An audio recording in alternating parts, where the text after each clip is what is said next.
Hey guys, it's me Kevin, and today I'm making my first ROBLOX review video.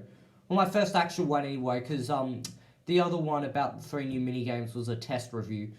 So this will be my first ROBLOX review, and today I'll be making a top 10 list on ROBLOX Epic Minigames, which is made by TypicalType, and it's my favourite game at the moment. Some minigames are very, very hard, to the point where they frustrate the hell out of you, whilst others are so easy that you can do them with your eyes closed. Today in this video, I'm going to be counting down the top 10 easiest minigames on TypicalType's Epic Minigames, where they are so easy that you can beat them in the most simplest and untrying ways. Number 10, Bowling Bustle. This is by far and about the easiest controller-based game on Epic Minigames. Well, if you're the survivor anyway. Mate, if you're the bowler on that game, I feel bad for you. The problem is with that game that the ball travels at an incredibly slow speed down the alley. And most of the time, unless you move while you launch the ball, it's gonna move straight. And even if the ball does go wayward, the player has plenty of time to see how the ball is gonna go anyway. And particularly if he's at the line, then you could dodge it easily. Overall, all these factors make it very easy for the survivors to dodge the ball upon reaching the player zone. And this is why I think Bowling Bustle will come 10th on this list. Number 9, Clam Bar. A simple game in which you just need to press buttons to make your way up to the top of the cliff.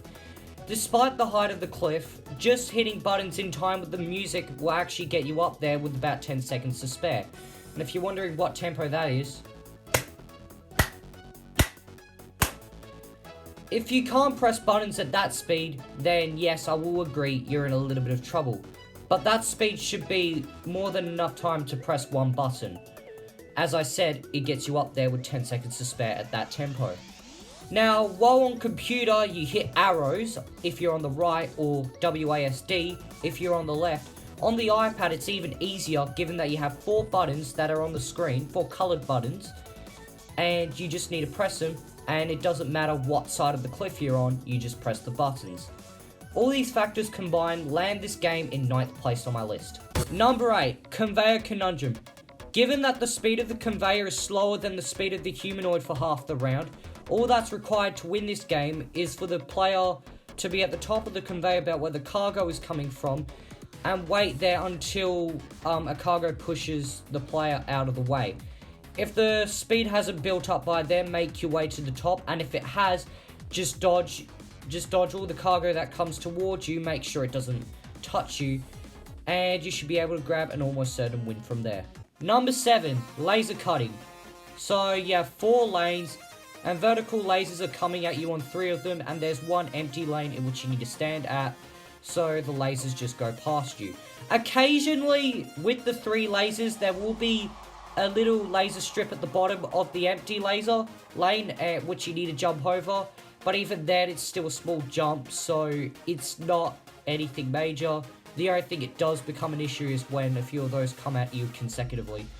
Overall, yeah, plenty of room to move around, and even at the end, when the lasers start coming at you at a faster rate, you still have plenty of room to move around and dodge the lasers. So overall, it should be an easy game to win. Number 6, Train Trouble. Well, I said laser cutting, you had plenty of room.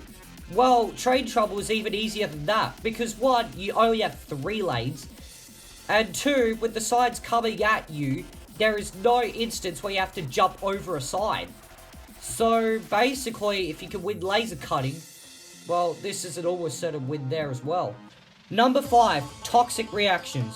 So, you have 4 different coloured platforms, and a sign in front of you which changes colour, which indicates what colour platform you have to stand on, and if you don't stand on it, then it sinks.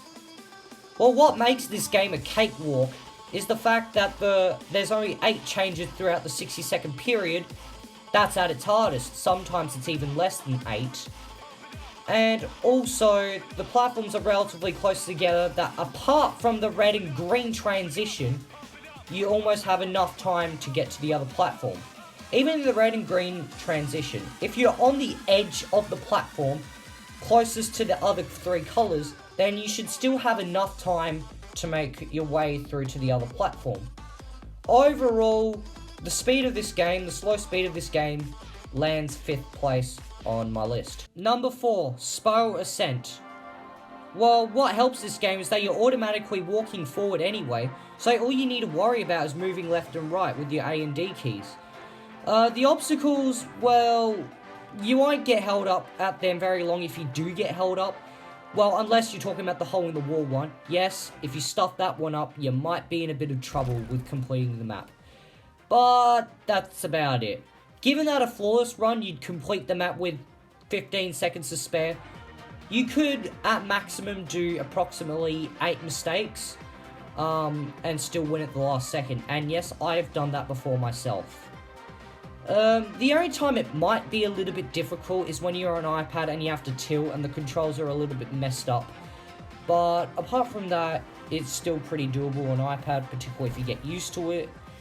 And given that this game is relatively straightforward, and you've got plenty of time to do the map, that's why it lands 4th on my list. Number 3, the Crusher. So, you're on a square floor and you have to find the hole and drop to the next platform. Well, what makes this game easy is, well, first of all, the Crusher is slow to drop. Second of all, the hole is quite distinctive, and you can easily find which tile is the hole. Number 3, as I said, the Crusher's slow, and you have plenty of time to stay on that platform and move to the next hole. So you could be on a floor for about 5 seconds, find the hole, another 5 seconds, you'd still survive the Crusher. So if you're on there for about 10 seconds, then you'd be in trouble. With the Crusher being slow, overall, this game is pretty easy to win. Number 2, Paint to Perfection. This is one of the most simple games in Roblox history. All it is you have 16 white squares on a canvas, and you look up to a picture in front of you, and you have to copy that painting, which is made of 16 squares of different colors. At most, you only need to click the same square 6 times to make it purple. If you're lucky, you need to click it just 1 time to make it red. In addition, you have 1 minute to do the painting and copy it. So really, at your slowest, you only need to do 1 square every 3 seconds. That's all you need to do to win Paint to Perfection. Before I talk about number 1, I just want to make a quick mention of one minigame which should potentially be on this list, but due to a bunch of factors, isn't.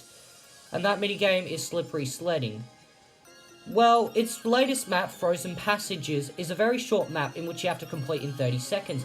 And given that you don't have to worry about starting behind another player, it should be a really easy map to complete, so easy it would probably come as the second easiest map in the game.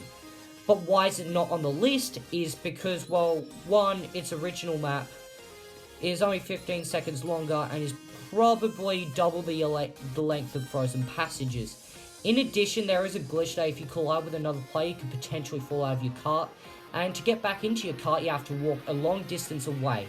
And especially in the Frozen Passages one, and it's also a bit of a problem in the original, if you waste a lot of time trying to get back in your cart, then you're pretty much screwed up for the rest of the round. And this is why it's not on the list, despite how easy it can be. And number 1, the most easiest game on Epic Minigames is, well, obviously Downhill Roll. No, that's Round Race, craphead. No, I want down, yeah, here we go. All Downhill Roll is rolling down the shortest of hills in 30 seconds, or the longer original map, 45 seconds. The only real annoying thing about Downhill Roll is the fact that the balls are collidable, which means you can collide with other balls. So, to make it a smoother experience, the balls should be non-collidable, kind of like in Round Race. But to be honest, even with the amount of collisions you have, the clock still gives you more than enough time to have these collisions and still win the game with about 10 seconds to spare. So no wonder why the game always gets cut short with about 5 seconds to 10 seconds left. What would be a more fun game mode is, well, basically the same thing, well, with the collidable change, but it's only the first person to reach the bottom wins, or we could just keep it as our freebie game, kind of like the badge. Yeah, that's probably acceptable. Overall, given the amount of time to roll down a really easy and short trek, makes this the deserving number 1 place on my list. I hope you liked the video. I'm going to be doing a lot more of these videos later on, Roblox videos, because I'm not just going to keep doing AFL videos only. You can check them out if you want. Please subscribe, please give this a thumbs up, comment what you think of the video down below, and suggest some other top 10 lists on Roblox or other Roblox reviews that I can do. I know I'm doing top 10 hardest on Epic Minigames, but apart from that, comment what I should review on down below. Please check out my other videos and share this video with other people, tell them to subscribe, and I'll see you in the next video. Bye.